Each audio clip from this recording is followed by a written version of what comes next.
लाल रंग का धागा बांधने से कैसे आपके जीवन से संकट दूर हो सकते हैं, जानेंगे हम पंडित जी से। लेकिन उससे पहले हमारे साथ काल चक्र दर्शक जुड़े हैं बिहार से इस वक्त। परमानंद, बहुत स्वागत है आपका, अपना सवाल पूछिए। बाबा जी। हाँ बोलिए परमानंद जी। ये मतलब हम बिहार से बोल रहे हैं, परमानंद कुमार सर। मेरा फ्यूचर थोड़ा बताएंगे, भविष्य। आप लोगों का फोन लगता है तो बोला करिए ना जी। बोलिए, क्या जानना चाहते हैं? जी, मेरा भविष्य के बारे में थोड़ा जानना है। कितने साल के हैं आप? मेरा 25 साल हो रहा है अभी। चलिए मैं आपको परमानंद जी बताता हूं। आपके द्वितीय भाव का स्वामी शुक्र और सप्तम भाव का स्वामी बृहस्पति और शुक्र दोनों सप्तम बैठे हुए हैं। इसको कहते हैं प्रत्यक्ष बहिरा दृष्टि दोष। अभी आपका वर्तमान ठीक नहीं है और आपका भविष्य ठीक होने में कम से कम 3 साल का समय लगेगा। जब आप 27 साल पूरे होकर 28वें साल में प्रवेश करेंगे तब आपका भाग्योदय होगा, तब आपको सभी कामों में सफलता मिलेगी। अभी मेहनत करने के बावजूद भी कोई सफलता नहीं मिल पा रही है। अभी आपका वर्तमान काफ़ी संघर्षों से भरा हुआ है। इसलिए आपको चाहिए कि आप राम रक्षा स्तोत्र का रोज पाठ किया करें। अगर आप राम रक्षा स्तोत्र का पाठ करेंगे और भगवान श्री राम की पूजा अर्चना करेंगे तो आपका भाग्योदय जरूर होगा। और लाल धागा बांधने के क्या फायदे हैं, जानेंगे हम आपसे थोड़ी देर में। लेकिन उससे पहले हमारे साथ काल चक्र दर्शक कुलानंद जुड़ गए हैं चंडीगढ़ से। बहुत स्वागत है आपका, अपना सवाल पूछिए। पंडित जी प्रणाम। हाँ सदा सुखी रहिए। पंडित जी मेरा नाम कुलानंद है, चंडीगढ़ से बोल रहा हूँ जी। मेरी बिटिया है करीब 38 साल की। कितने साल की? 38 साल की जी। उसका है 20 जुलाई 1982 जी।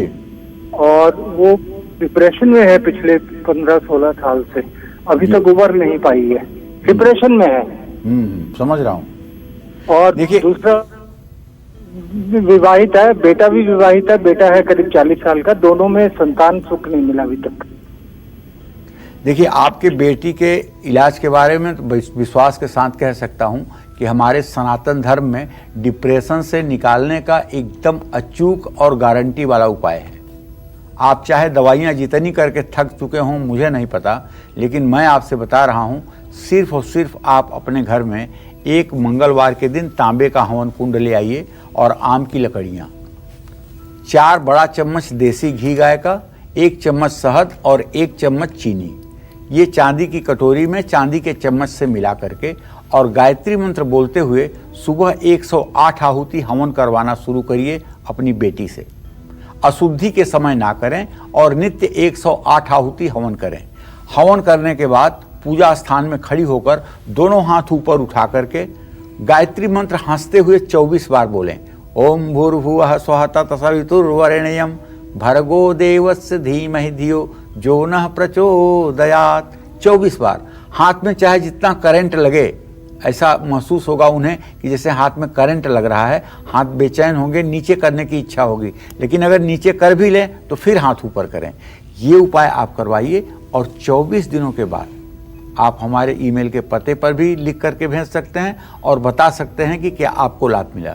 मैं पूरे विश्वास के साथ कह सकता हूँ 15 साल की बीमारी 15 महीने में जिंदगी भर के लिए ठीक हो जाएगी। हाँ, जहाँ तक संतान प्राप्ति का प्रश्न है दोनों के लिए, तो इसके लिए तो आपको अपने घर में एक बार वास्तु शांति और पितरों के लिए तर्पण मार्जन की व्यवस्था करवानी पड़ेगी, क्योंकि पितर आपके यहाँ कुपित हैं, जिससे आपके वंश की वृद्धि नहीं हो रही है।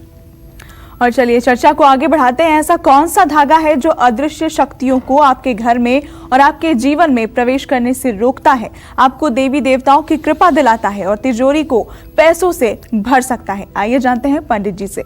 पंडित जी बताएं। देखिए, लाल धागा जिसे कलावा भी कहते हैं, बहुत ही पवित्र माना गया है। विवाह हो, चाहे नई नवेली दुल्हन हो, चाहे कोई दूल्हा बना हो, लाल रंग का यहां तक कि जूता भी पहना जाता है। हमारे शास्त्रों में तो काले रंग का जूता भी शुभ अवसर पर पहनने के लिए मनाही है। तो लाल धागे का संबंध सूर्य और मंगल, इन दोनों ग्रहों से है। लाल सूती धागे को हाथ में बांधने से लंबी आयु मिलती है। अब इसके पीछे जो रीजन है, जो लॉजिक है, वो तो है कि ये धागा बांधने से आप प्रसन्न रहते हैं, लेकिन ये धागा बांधने का सही तरीका क्या है? धागा आपने बहुत बार बंधवाया होगा, लेकिन मुझे नहीं लगता कि सही तरीके से एक बार भी बंधा होगा। सही तरीका मैं बता दूं आपको। आप अपने दोनों हाथ सीधे फैला दें, इस तरह से। दोनों हाथ जब आप फैलाएंगे तो आपके हाथ की जो ये अनामिका उंगली है, सबसे छोटी वाली उंगली के बगल वाली उंगली, इस उंगली से दाहिने हाथ की, बाएं हाथ की इस उंगली तक दोनों हाथ फैला करके आप जितना बड़ा धागा हो नाप करके तोड़ लें और अपने दाहिने हाथ की मुट्ठी में थोड़ा सा पैसा ले लें, मुट्ठी को बंद करें और आपका मुंह पूरब तरफ हो, धागा बांधने वाले का मुंह पश्चिम तरफ हो और तब आपको धागा बांधा जाए। धागा बांधने के बाद आप अपनी मुट्ठी धागा बांधने वाले के हाथ में खोलें। इससे क्या होगा कि आपका ये धागा आपके लिए रक्षा कवच का कार्य करेगा। संग्रामे संकटे चैव विघ्नस्तस्य न जायते। चाहे आप संग्राम में जाएंगे, चाहे आप संकट में पड़ेंगे, लेकिन आपके जीवन पर विघ्न नहीं आएगा। तो लाल धागा दुश्मनों से भी आपकी रक्षा करता है, आपके आत्मविश्वास को बढ़ाता है। इसी कारण इसे रक्षा सूत्र भी कहा गया है। इस रंग के धागे को पहनने से ईश्वर का आशीर्वाद प्राप्त होता है, जो आपके जीवन के लिए आवश्यक है। लाल कलावा पुरुषों और अविवाहित लड़कियों को अपने दाहिने हाथ में बांधना चाहिए। विवाहित महिलाओं को ये कलावा अपनी बाएं हाथ की कलाई में बांधना चाहिए। देवी देवताओं की पूजा करने के बाद उनके सामने रखा गया कलावा अपने हाथ में बांधने से देवी देवताओं की अदृश्य शक्तियां धागों में आकर आपके संकट का निवारण करती है। आप हाथ के अलावा इस मौली के धागे को अपनी दुकान में, गल्ले और गाड़ी में भी बांध सकते हैं। गाड़ी के स्टीयरिंग में अगर आप इस कलावे को किसी देवी देवता के स्थान पर ले जाकर के और बांधें और मंत्र भी पढ़ा जाए तो मुझे विश्वास है कि ऐसे वाहन से कभी दुर्घटना नहीं होती। और अगर तिजोरी के धनतेरस पर या दिवाली पर आप पूजा करते हैं तो तिजोरी पर भी ये कलावा आप बांधना न भूलें। आपके जीवन में बरकत ही बरकत होगी और आपके घर में हर तरह का अगर वास्तु दोष है तो वो भी इससे दूर होगा, इसमें संशय नहीं है। और चलिए अब बात करते हैं उस धागे की जिसको कलाई में बांधते ही आपका पूरा जीवन सुखी हो सकता है। पंडित जी, वो किस रंग का धागा है जिसे कलाई में बांधते ही पूरा जीवन सुखी और सफल हो सकता है? वो रंग है केसरिया। केसरिया रंग त्याग का। जब कोई सन्यास लेता है तो केसरिया रंग के कपड़े पहनता है। अग्नि का, जब अग्नि लोहित होती है, अग्नि में जब घी डाला जाता है, अग्नि की जो लौ होती है वो केसरिया रंग की होती है। उगते हुए सूर्य की, ज्यों सूर्य उदय हो रहा है उसका रंग आप देखिए केसरिया होगा। और उसी रंग को देख करके सनातन धर्म का ध्वज बना हुआ है, भगवा ध्वज। उसी रंग को देख करके, और उसी रंग को देख करके महिलाओं के मांग में सिंदूर का रंग बनाया गया है, जिसका केमिकल सूत्र होता है PB3O4। वो भी सुनहले रंग का होता है और उसमें पारा मिला होता है।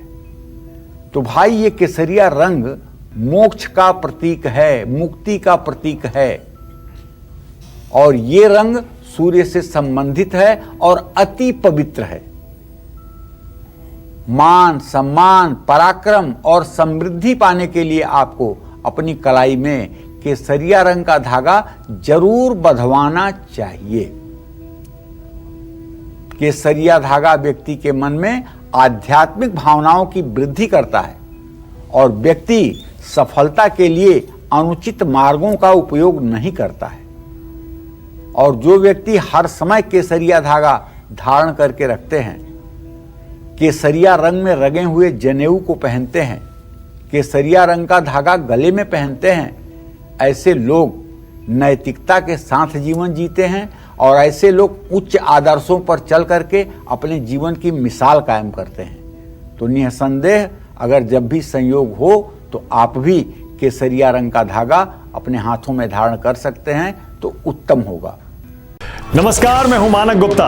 अगर आपको हमारा ये वीडियो पसंद आया हो तो इसे लाइक और शेयर जरूर करें, और हाँ, हमें सब्सक्राइब और फॉलो करना ना भूलें ताकि आप देश और दुनिया की कोई खबर मिस ना करें। तो जुड़े रहिए हमारे साथ और देखते रहिए News 24।